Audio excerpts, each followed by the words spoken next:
الأخبار الموجزة ليوم السبت. قال وزير داخلية خليفة سراج الدين حقاني في اجتماع من العلماء والوجهاء في العاصمة كابول: سننجح في مجال البناء والإعمار وفي المجالين العسكري والسياسي بالوحدة. وأضاف السيد حقاني أن أفغانستان أصبحت مكتفية ذاتية في بعض المجالات خلال العامين الماضيين وحققت الكثير من التقدم. أشادت المساعدة الاقتصادية لرئاسة الوزراء بتقرير البنك الدولي حول الوضع الاقتصادي في أفغانستان الذي تناول تطورات القطاع الاقتصادي. وقال المساعد الاقتصادي إنه إذا بدأ المجتمع الدولي تفاعلا إيجابيا ورفع العقوبات وحر الأصول المشمدة في أفغانستان فإن البلاد ستحقق تقدما كاملا في القطاع الاقتصادي.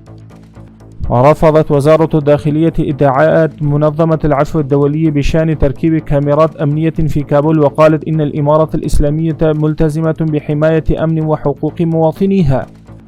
تم إلزام جميع أفراد وزارة الدفاع بارتداء الزي العسكري أثناء أداء واجباتهم بموجب قرار قيادة وزارة الدفاع الوطني.